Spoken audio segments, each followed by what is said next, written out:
안녕하세요. 평택 배군 애기 보살입니다. 반갑습니다. 오늘은 사례부터 말씀을 드릴게요. 비가 많이 내리던 날에 여성 네 분이 찾아왔어요.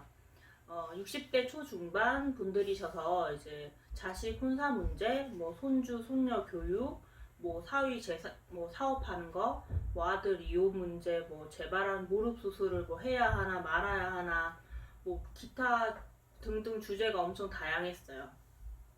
세 분의 이야기를 일단 마무리를 짓고 마지막 분이 남아서 이제 점사를 보려고 하는데 같이 오신 다른 분들이 이제 말을 합니다. 이분은 엄청 복이 많은 분이라 점사 볼 생각이 전혀 없는데 이제 모임이라서 자기들 따라오신 거라고. 엄청나게 이제 손님이 많은 대박 큰 가게를 이제 세 개나 소유를 하고 있고 맛집이죠. 딸은 공부를 잘해서 멀리 유학을 갔고 아들이 눈이 높아서 결혼을 아직 안 하고 있는 거 빼고는 남부러울 게 없는 분이라서 점사는 크게 관심이 없을 거라고 합니다. 좀 저는 의아했어요.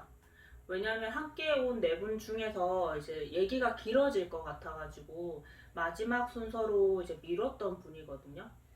이제 일단은 점사를 보겠냐고 여쭤보고 응하셔서 이제 점사를 보기 시작했습니다. 분명히 막 떵떵거리고 이제 잘 사는 큰 부자라고 들었으나 이제 할아버지께서 알려주시는 내용은 정반대였어요. 그냥 종년이라고 하세요. 고생은 이 씨가 죄다 하고 재물은 박 씨가 다 죄다 쓸어 담는데 무슨 복이 어디 있냐고 하세요. 고개를 내저으세요. 빛 좋은 개살구라는 말도 불쑥 튀어나옵니다. 손님이 말하기를 친정이 이제 있어도 형편이 너무 좋지 않아서 시집을 왔을 때 많이 힘들었다고 해요. 이제 시댁은 좀 잘 사는 부유한 집이었고 이제 혼수조차 제대로 해오지 못하는 며느리를 탐탁치 않게 여겼다고 해요. 이제 맨몸으로 이제 시집 온 것이나 다름이 없었기 때문에 이제 악착같이 허리띠 졸라매고 죽어라고 일을 했고 이제 가게를 이제 식당을 시작하고 나서는 이제 식당 화장실 옆에 이제 창고나 다름없는 이제 조그만한 쪽방에서 먹고 자고 하면서 지금처럼 재산을 불렸다고 합니다. 혀차는 소리가 절로 나와요. 100평짜리 큰 좋은 아파트에 살고 남편과 자식들이 외제차 끌고 다니면 뭐하나. 본인은 버스비가 아까워서 이제 먼 거리도 걸어 다니고 육수 끓이고 한다고 이제 식당 쪽방에서 이제 새우잠을 자느라 대궐 같은 집에는 들어가 보지도 못하는데 그 넓은 집에 본인이 다리 피고 쉴 공간 하나 없는데 남편이나 이제 자식이나 엄마를 이제 뭐같이 보고 뭐 현금 인출기 정도로만 생각을 하니 정신 차리라고. 가게고 집이고 부동산이고 죄다 이제 남편 명의로 해놨으니 조만간 쪽박을 찰 거라고. 달랑 입고 있는 팬티 한 장 겨우 건져서 내쫓기기 전에 본인 스스로를 돌아봐야 된다고 거듭 강조를 했습니다. 긍정도 부정도 없이 그냥 묵묵히 얘기를 듣고 가셨던 손님은 한동안 이제 소식이 없었고 이제 함께 왔던 손님 중 한 분이 한참 후에 와서 얘기를 이제 전해주기를 남편이 이혼하자고 해서 집안이 난리가 났다고 합니다. 집도 가게도 다 뺏기고 재산 분할 소송을 준비한다고 하는데 이제 당사자인 그때 왔던 손님 자체가 넋을 놓고 있는 상태라서 진행이 수월하지 않다고 해요. 여러분은 지금 들으셨던 이 사연에서 누가 제일 나쁜 것 같으세요? 이제 와이프 마누라가 번 돈으로 평생 놀고 먹다가 이제는 이제 마누라 나이 들고 해서 내쫓으려는 남편이 제일 나쁘다고 생각이 되세요?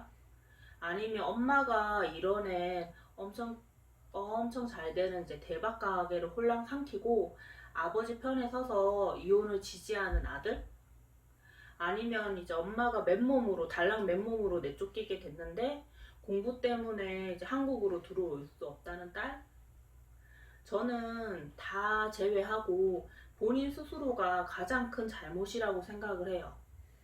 고생하고 노력해서 부를 이루고 경제적으로 안정을 찾은 건 칭찬받아 마땅할 일이지만 그 가정에서 너무 희생만 했을 뿐더러 가족들에게조차 인정을 받지 못하는 것이 제일 큰 잘못입니다. 부유하고 이제 경제적으로 여유 있는 생활을 한다고 해서 여왕일까요? 반대로 가난하고 경제적으로 여유가 없는 집안이라고 해서 모두가 종년일까요? 단언하건대 그렇지 않습니다.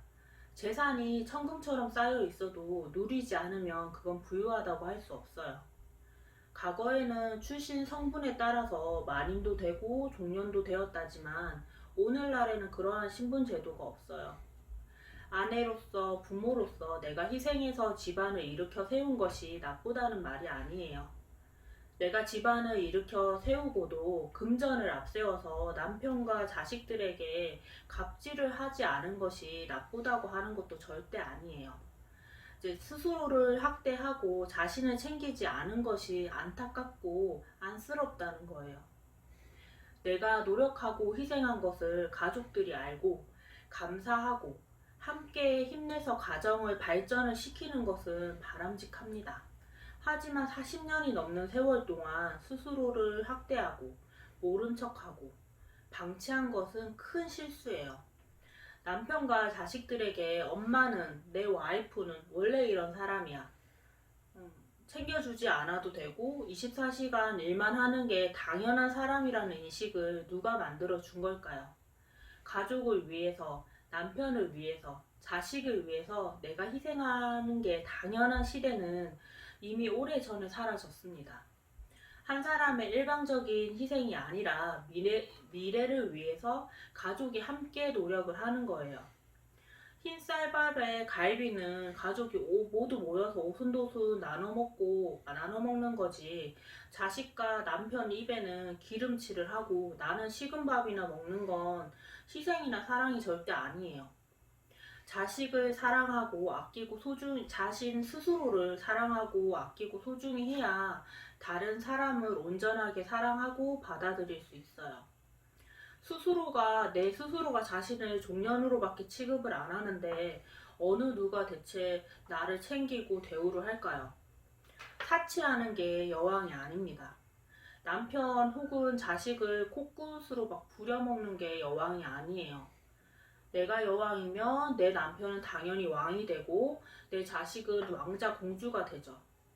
나는 여왕이니까 남편이랑 자식들이 날 떠받들고 나를 위해서 희생하라는 게 아니라는 뜻입니다.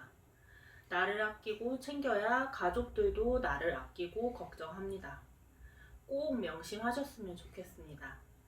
이 세상의 모든 어머님들이 여왕이 되길 바라며 이상 평택 백운 애기 보살이었습니다. 오늘 준비한 얘기를 여기까지입니다. 성불합장 하십시오. 감사합니다.